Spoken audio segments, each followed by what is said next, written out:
What's up, guys? Oh, what's up, Hayden? Welcome to the Partially Cooked podcast. Appreciate you doing this, man. Yeah, thank you so much for joining us. Oh, yeah. For anybody watching for the first time, what this show is we have 5 comics come on this podcast every month, and we interview them, try to ask them personal questions, get them to reveal stuff about their past, and then we use that information once a month at The Joint for a live roast battle. This next one will be April 3rd at 8 p.m. Get your tickets now. There will be a link in the description. Hayden, how long have you been doing stand-up? Coming up on 7 years. 7 years. Getting close to 7 years. So I'd done a couple of open mics. Yeah, probably a little more than maybe even a little more than 7 years ago, and then didn't do it again for a while. Yeah. So consistently, probably I think about 7 years coming up on. Nice. In your 7 years of doing stand-up, what is your worst bomb story? Oh my God. So, worst bomb story. Possibly my worst bomb is I got booked to do a show once, and during my set, the fire alarm went off. Oh, that's rough. Not good. Yeah, probably 3 minutes into my set, because everybody was in there smoking cigars in this place. Did everybody get up and leave? Department. No, nobody did anything. So I worked for the fire department. So I tried to play off of it and do some funny, do a joke about it. Everybody get in a single file line. Let's get out of here. And then nobody acknowledged it. And oh no. Then probably 7 or so minutes into my set, the smoke alarm was going off, and I realized none of the employees knew how to handle it. And I'm just up there doing it. Nobody will acknowledge it. I was booked to do 20 minutes. How long into your set did it start going off? Oh, 3 minutes in. Oh God. And I maybe stayed up there for about another 3 minutes or so after that. Yeah. And it was a full blown man, lights going off, and nobody even acknowledged it. So probably about 6 or 7 minutes in, I just said, "Hey, host, come get your mic," and dropped the mic and just left. Yeah. Oh, that's tough. Probably that. But I've probably bombed way worse than that. That's probably, definitely have. That's just the most memorable one. Yeah, that one's not really your fault either. It was wrong there. That was a rough night. That was a rough show. You could blame the audience on that one. Kind of not really their fault either, I guess. Yeah, somebody at the venue should know how to turn the fire alarm off. How long have you lived? Yeah. Did you start in Memphis? Yeah. Been here the whole time, man. Nice. So we met through a mutual Unfortunately. friend, former 2-time champion Big Dre. That's how we met. You run the Don't Tell shows. Oh yeah, I was thinking about that. I was wondering how me and you got linked up, because I was thinking about that before. Is that how it was? Yeah, me and Dre linked us up. Yeah, Big Dre. He needed a ride, and I couldn't make it happen, but I still was like, "Who does it?" So. Oh, okay. That's your name. That's funny. Yeah, I kind of remember that now. Yeah, that's my guy, man. Yeah, love that guy. He's funny. Big Dre's great. Yeah, he very funny. won our roast battle 2 times. Right. Yes. Sick. It was very. Hell yeah. Whose house are y'all at? Whose house is this? Oh, this is my place. place. Got some sick house plants in the back. Yeah. Those are my fiance's. She loves plants. Doesn't she work at she has 2 jobs. She works at a flower shop and at a funeral home. Okay. So a lot of overlap there. A lot of plants. Yeah. Check out I got a plant right back here. Nice. Doing pretty good. I only water with Mountain Dew Code Red. So that's why it looks so jacked up right now. Yeah, dude, it looks like a crackhead version of a palm tree, right? It's not even supposed to grow out of the side like that. It's supposed to but it's yeah, man. I got some house plants too. I saw you had a cat. Yeah, you'll probably see him jumping around here, and for anybody watching, you'll see him drink out of this water cup. This is our decoy. So he loves to drink out of, he won't drink out of a bowl. He only drinks out of what humans drink out of. So we put this cup right here as a decoy. This is his water bowl. Cats, man. Oh, sick. Do you have any pets? You can put some fentanyl in there and have them nod. Put some fentanyl in the decoy cup, have them nod off for the rest of the podcast, then just hit them with some Narcan at the end, bring them back. What a roller coaster. Yeah, take a couple of his lives right there. Yeah. Hayden, how old are you? 32. 32. Okay, perfect. What do you think the dumbest I thing? turned 32. I just turned 32. Happy birthday, man.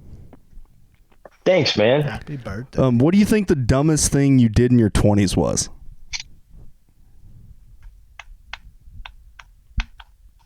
Oh God. I don't know, man. I did a lot of bad stuff. I've been to, who else is going to see this? About It's going to be like on Facebook. It'll be on YouTube, yeah. It'll be on YouTube. Mm-hmm. Yeah, we'll share it on Facebook too and tag you. But we have about 250 subscribers, most of which are in the Little Rock metropolitan area. Yeah, I gotta think. If I might have to untag myself on Facebook. Oh man, the dumbest thing I ever did. Bro, I don't even know where to begin, honestly. Let's see. Did I hear you say you were about to say that you went to jail? Yeah, I've been to jail twice. What for? One of them was for failure to appear in court, and the other time was for evading. Oh, so you got pulled over and you decided not to stick around? No, that'd be cooler if I drove. That'd be cooler if I evaded in a car. Yeah. No, that'd be way cooler. No, I evaded on foot. I actually did it twice and got caught both times. Damn. So, yeah, one time I ran from the police and I ran into a construction site that was surrounded by barbed wire. So I knew these cops wouldn't follow me back there. And then I got lost back there. Like, it was this massive, sprawling construction site. And I got lost back there. And I ended up having to sleep back there and wait until the sun came up. So I could Lewis and Clark my way back out of there. It was so dark I couldn't see anything. And they still caught you? Yeah, they still got me. Damn. I left too many clues, man. I had some shoes out there, and they had taken somebody's phone and gone through it and gotten my name out of it. Yeah, dude, I left too many clues, too many loose ends. Should have gotten rid of the driver. Damn. Wow. Yeah. What is your job outside of comedy, or are you just stand up full time? No, so I do stand up. I produce a lot of shows, and then I work for the fire department. So I've got two jobs that don't pay me a lot of money. Yeah, but it's cool. You put the money together, and I still don't make that much money. Right. So it's that's what I do when I'm not at work, or when I'm not on stage. Yeah. So, yeah. Excellent. Hayden, can you think of this is one of our favorite questions. I don't ever get to ask it. I don't think it's always you. Okay. What is your most bigoted opinion? We love this question. Mm-hmm. How racist am I? Yeah, it doesn't have. It doesn't have to be race. It could just a bigoted opinion. I feel like we all have blind spots, and we all have opinions that would be frowned upon, but sometimes come from a good heart, right? You know, and it doesn't always have to be racist. Sometimes it's homophobic. So it's a little of both. Most bigoted opinion. Oh my God, that's I don't know. Most bigoted opinion. What do you yell in traffic? Yeah, what comes out in traffic the most? Yeah. Exactly. What slurs do I use when I play Call of Duty? Yeah. That's probably. Yeah. That's a good spot too. Yeah. It's not a safe space anymore. I'll tell you that. They will ban you. I'll say, I don't know if this is very bigoted, but I've got a Hispanic wife. Mm-hmm. Right. And I was pretty excited. We had a baby. I was pretty excited about not having a white baby. And I must have strong white genes because my baby's got the complexion of the Pillsbury Doughboy. Oh man! Congratulations on the baby. About that. Yeah, thanks, man. I was kind of excited about that. You know, I was kind of part of the reason why I, decided to date a Latina woman. Mm-hmm. I didn't want to have just a normal white baby, grow up, play lacrosse, calling my wife a bitch when she said it's time to turn off the Xbox. Now I wanted to have a baby that was like good at jujitsu and helping me smuggle weed through the airport. So it didn't really work out though. Just got a white baby. Yeah. Just too strong of genes, man. Yeah, strong genes, man. Yeah, maybe they'll be faster though. Hopefully they'll be faster than faster. Yeah. I think you talking about like getting away from having the cops. Yeah. Oh no. See, like the way I am, like I think the athletic peak of my kids like would probably be something like Rudy or something like that. That's a guy who I looked up to a lot. You know, there's not a lot of white athletes to really look up to. No. I don't even know how Rudy got a spot on the team, man. Because he sucked. I think it was like a radio situation. You know what I mean? Like that guy sucked. I don't know. I think maybe Jerry Sandusky was on the staff that year. Probably, absolutely. Maybe there's something going on. Okay. Hayden, what do you think the dumbest purchase you've ever made has been? Oh, this is perfect. So I got bored about probably how long ago did I buy my fish tank? Like 6 months ago. So like 6 months ago, man, I got bored and I just got this wild hair. And I said, you know what? I'm gonna put together a badass fish tank. So check this out. This has been here for like 6 months. Listen to this. I went and spent like $600, got this whole tank set up. But the most ridiculous thing ever is I bought the saltwater fish before I had the tank. Oh no. So I've got the tank now. Yeah. But it's just it's an air tank. It's got no fish in it. Here on my table. Yeah, so I bought like a couple of clownfish and angelfish, like a dory fish. It was so sick. I had like hermit crabs. There was a shrimp in there. There were some snails. I had this sick setup, man. You guys would have loved it. But I didn't have the fish tank yet. So all the fish hung out in bags for probably, I don't know, maybe like 8 hours or so. Yeah. Went and got the tank, set the tank up. And when I went to buy the tank, the people at Petco were like, wait, you don't have a tank? I said, no, but I'm buying one right now. And they were like, oh yeah, well the water has to cycle for like 2 weeks for it to be safe for the fish. I was like, what? I thought you just put salt in it. So yeah, within a month, all the fish were dead, and it was like $600. I ended up having to buy them medication and stuff like that. None of that worked. Oh no. Yeah, I felt horrible about it. Yeah, the clownfish were like already mated when I bought them, so they would like cuddle up at night together and sleep with each other, and they were always hanging out with each other. And that's tragic. They died. No, that was horrible. It was horrible. Now I know what everybody felt like whose grandparents died during COVID. Like, it was just tragic watching them go. Damn, you took Nemo's parents from him for nothing. Yeah, dude, it was rough. It was a tragic experience. And it wasn't like they just all died. No, they all died one by one. Oh. Like, one of them died first, and I said, whatever. And then one of the angelfish died. Or no, one of the clownfish died. And then the other clownfish died. And then the dory fish was left over, and I was thinking it was going to survive, and they just died one by one. They put up a lot of fight, though. They had a ton of fight in them. It's the worst Pixar movie. Yeah. Oh yeah. You ever seen that, guys? You ever seen Meat Canyon on YouTube? No, I haven't. Yeah. You have? The weird animation. Yeah. Oh, okay. Oh, yeah. It was like if Finding Nemo was an episode of Meat Canyon. Yeah, it was terrible. That's a great Go watch answer. Meat Canyon, Bear. Go watch Meat Canyon. Okay, I'll check it out. The fish are... Wait, so, hey, is Bear... Oh, sorry, Seth. Go ahead. I was just going to say, I can just picture like the fish in the Ziploc bag as the Meat Canyon episode, and you just keep putting your face up.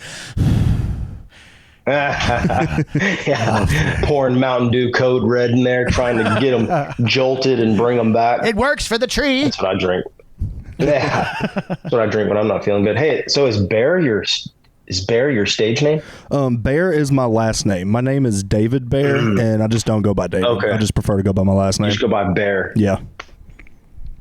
You look, because like you kind of like have like a grizzly bear, like a wilderness kind of man look to you. So I didn't know if that was your stage name. Yeah, it just happened to be like that. I started calling myself like Bair, and the beard came after that. It just grew out on its own. Oh. Hell yeah. I like it. Let's go through some more of our questions here. You've got really good answers for these. What is... Dude, look at the cat, dude. He's in there getting after it right now. Right. Oh, yeah, This is where we sprinkle a little fentanyl in there, have him knocked out for the rest of the pod. Slipped one in there. What is the pettiest thing you've ever done to someone to get revenge? So, a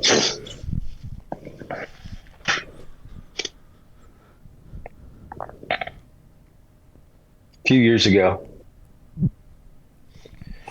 I took this guy's phone number, and he knows, and I put it on Craigslist. Yeah.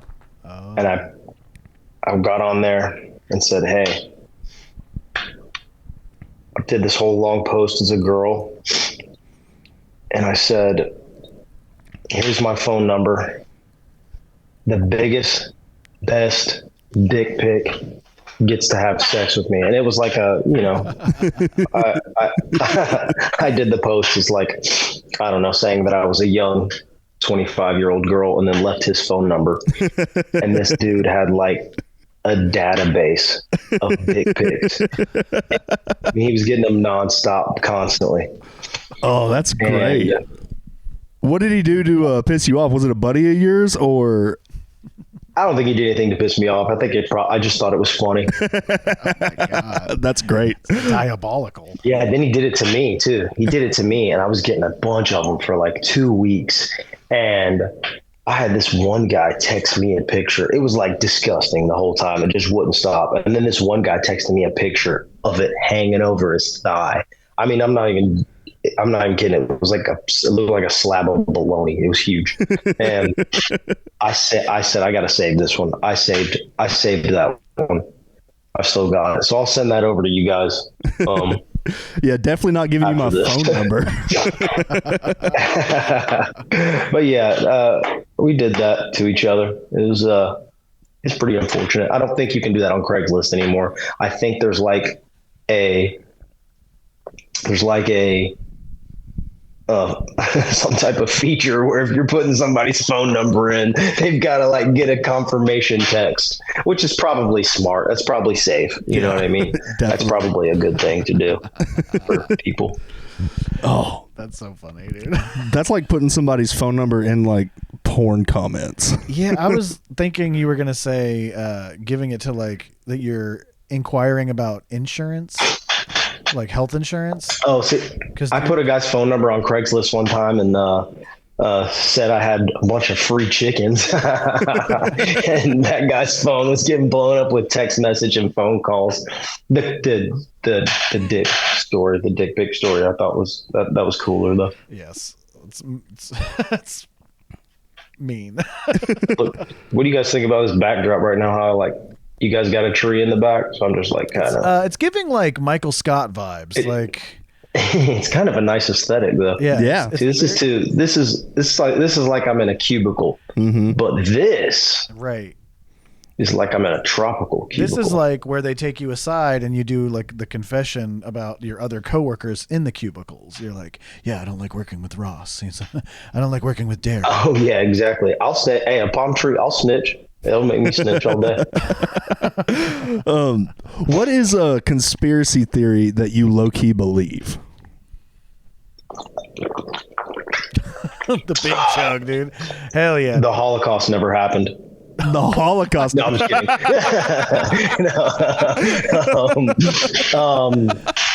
I don't know. Michelle Obama's a man. Michelle Obama's a man. No, I'm kidding. A conspiracy theory that I believe. Yeah, I don't know. It's kind of hard to think of because, like, I feel like all the conspiracy theories that people have been coming up here with lately aren't conspiracy theories anymore. Right. You know what I mean? They're all true. They're all true. We asked Nick this question, and he said it would be easier to tell us one that he didn't believe. So if you can think of one that you absolutely don't believe, that would also work.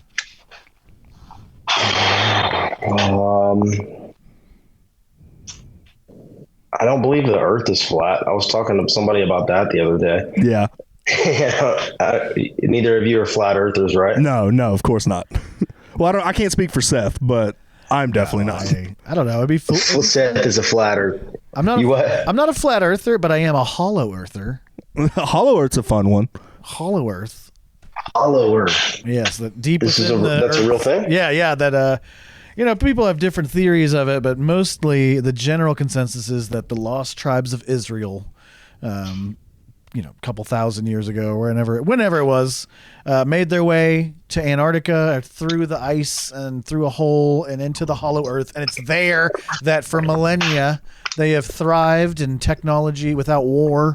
Oh. And so now they have this super earth inside the earth, and they send out UFOs and shit are actually people from the hollow earth turning off the nuclear weapons to make sure we don't destroy their planet too. I think Brendan Fraser was in this movie you're talking about. Yeah.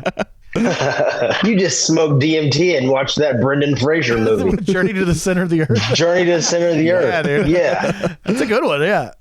I wouldn't know if DMT would make that movie watchable, but yeah, gotta smoke something before Hey, I don't know. What's the conspiracy theory, I believe? Oh, the wife will know.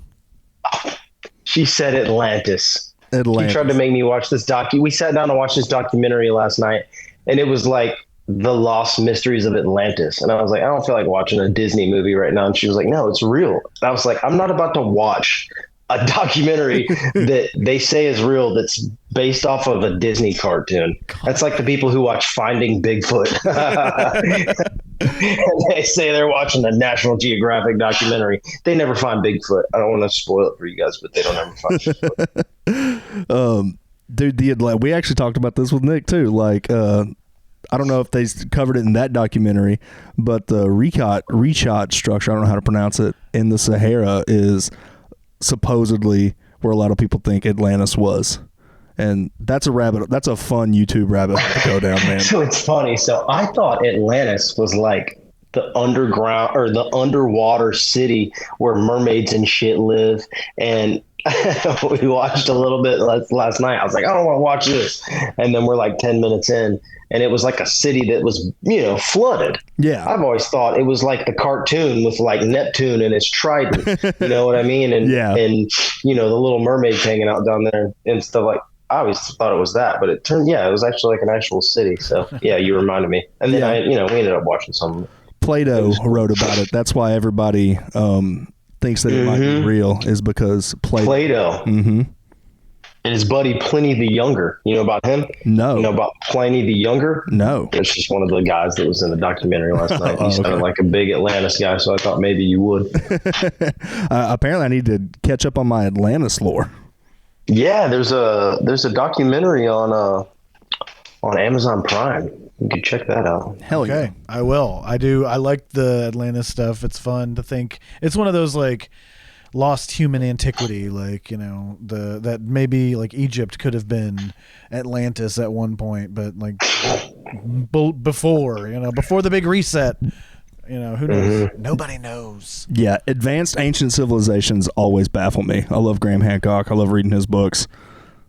That's something that gets me every time. And as soon as somebody from archaeology brings some actual facts and real knowledge, I'm like, nope, don't care about that. I just want to hear about the juicy shit. Right. Yeah. I'm a big documentary guy myself, man. Hayden, what is the most trivial hill that you will absolutely die on? What's that opinion that All right. The most trivial hill that I'll die on. All right, Seth, I'm not like a big vocabulary guy, so I'm going to need you to bring this question down to about a 4th grade reading level, buddy. What's that one? It's always something, it could be about really food or whatever, or like mustard's the best condiment, or just something that other people don't really agree with. Right. Yeah. Something like that. And it has no stakes, but you will defend it to your grave. Like Nicolas Cage is the best actor, the sparkling water is better than regular water. Jesus was white. Jesus was white.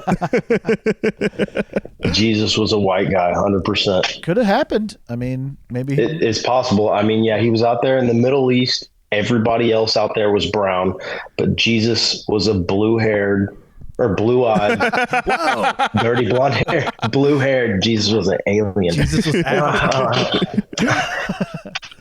don't know. The most trivial hill I'll die on. Let's just stick with that. Let's just say Jesus is white. Even though I just made that up off the top of my head, we can just roll with that one. Yeah, just die on that hill. That's the whole point. Yeah. I believe that from now on. That's fair and fine. What do you think is the best condiment? We got the big three: mustard, mayo, ketchup. The best condiment. Are we talking about like for eating it, or are we talking about for its properties of viscosity and I guess it could be how it might feel on the skin? Because like some condiments are more versatile than others. Like ketchup is pretty much a one-trick pony. Yeah, but mayonnaise is pretty good. Mayonnaise is let's see, best condiment. I don't know, man. Probably hot sauce, man. That's a pretty good go-to. Hell yeah, dude. You guys look like a couple of guys that would. You all look like some Tabasco hot sauce kind of guys. Not a big Tabasco fan. It's a little too vinegary.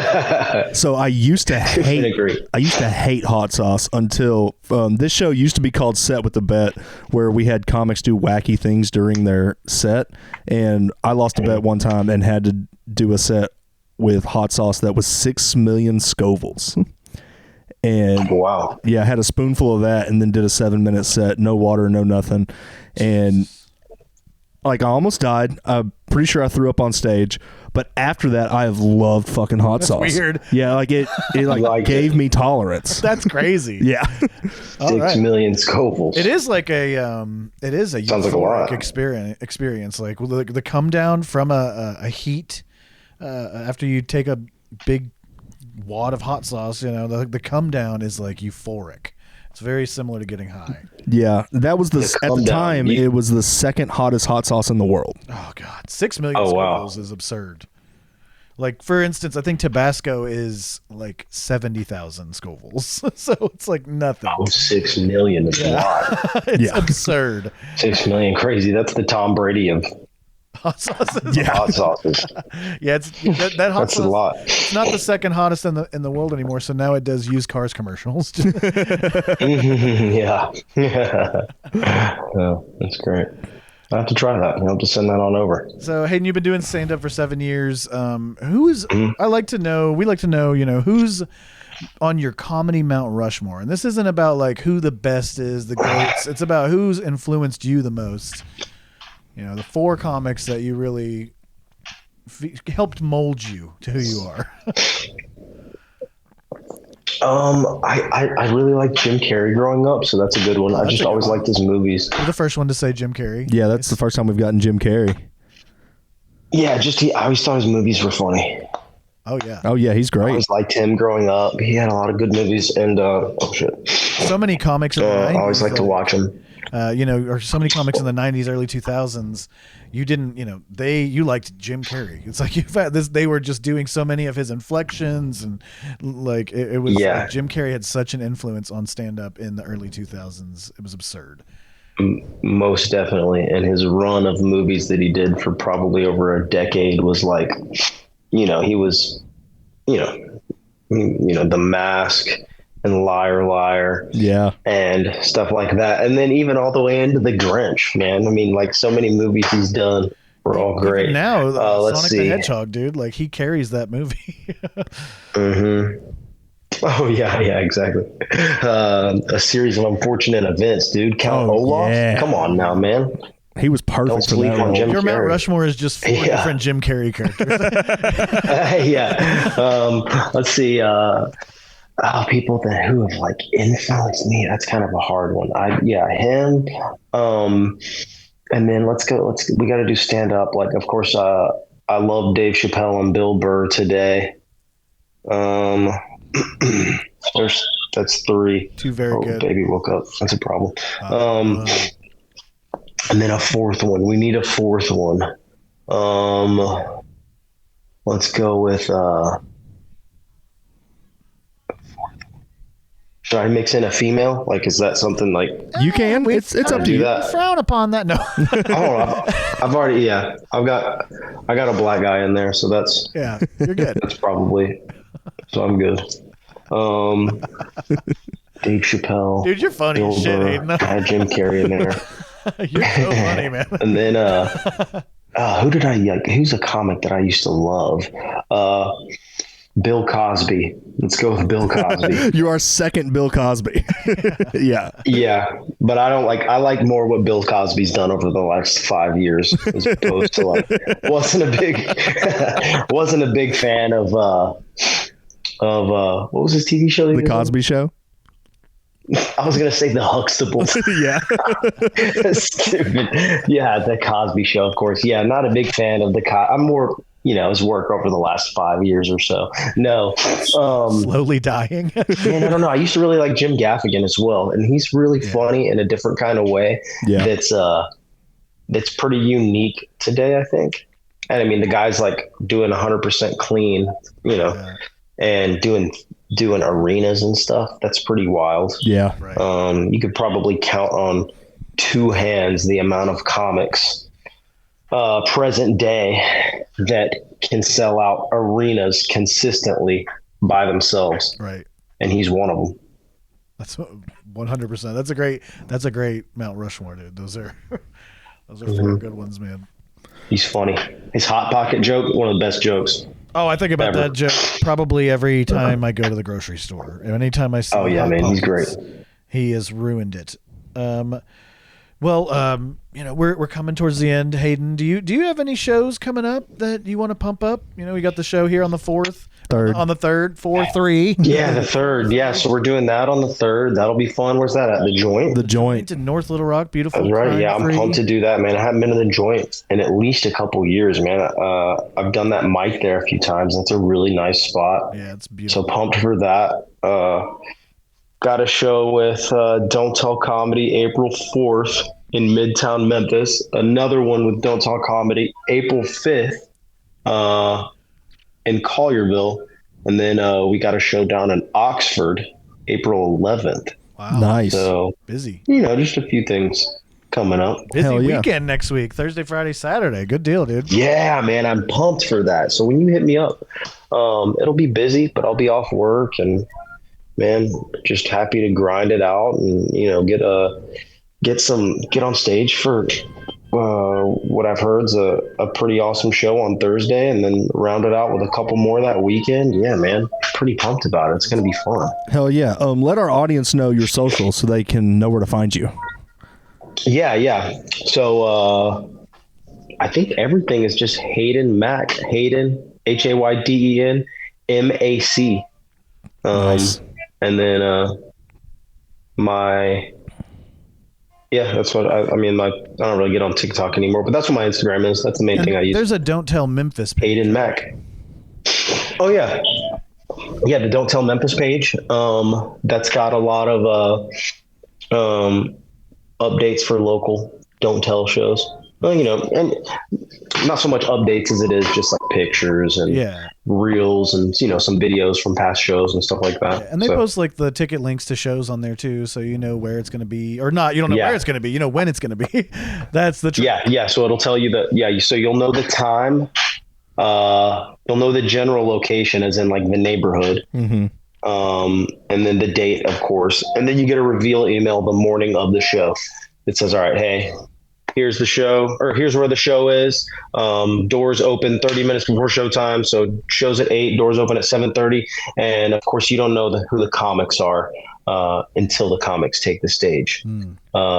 Seth, I know you've done a couple of them. They're a lot of fun, and Bair will have to have you out to do some in the future. I know Adam's had you on some shows. Yeah. I've done Don't Tell Little Rock and had a lot of fun with it.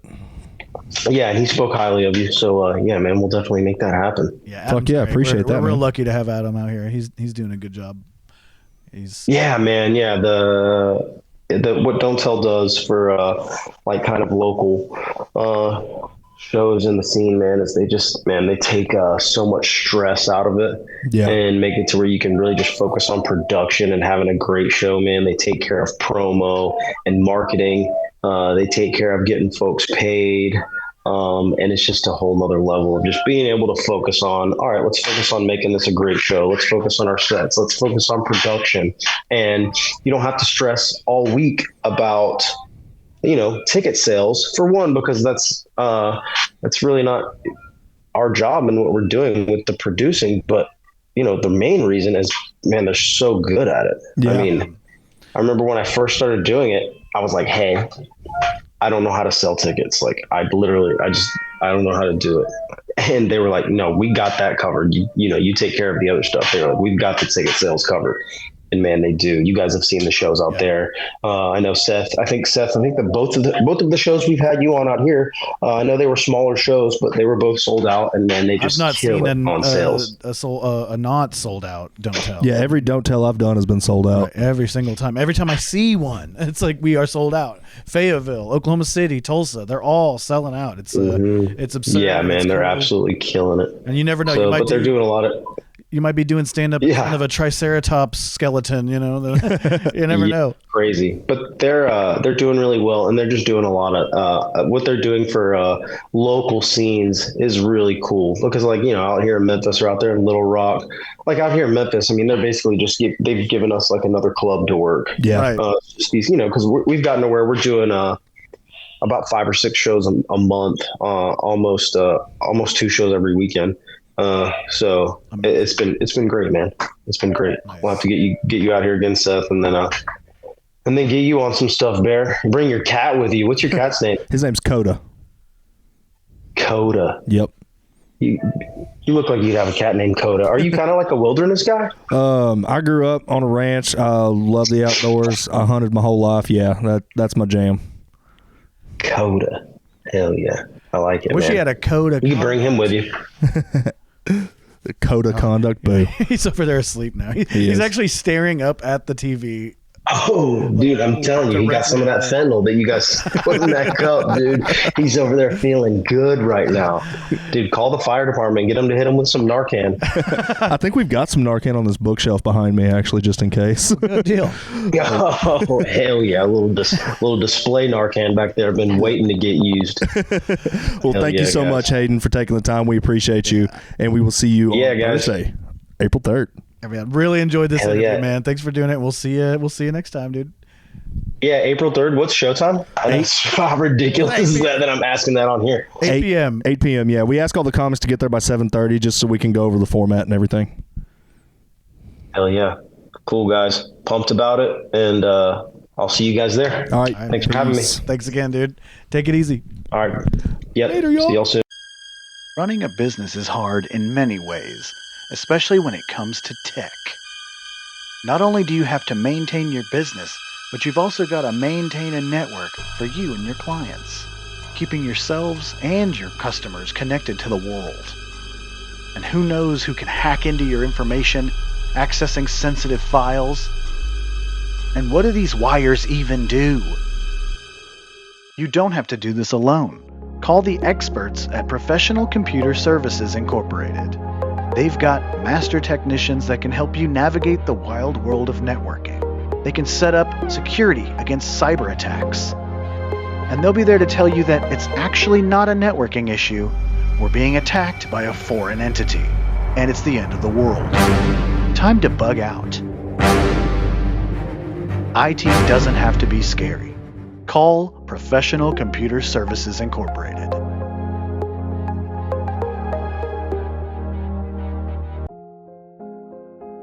Does your office feel like you're working out of a shoebox? Does your workspace feel as cramped as a sardine can? Are you juggling work and clutter, literally? You don't have to take drastic measures. With Nabholz Properties, space is no longer an issue. Check out this beautiful office space they have available right now in the Argenta Arts District in downtown North Little Rock. Imagine hosting meetings in a room that inspires. Now imagine enjoying the view while closing your next big deal. At Nabholz Properties, success has room to stretch out. Visit nabprop.com today.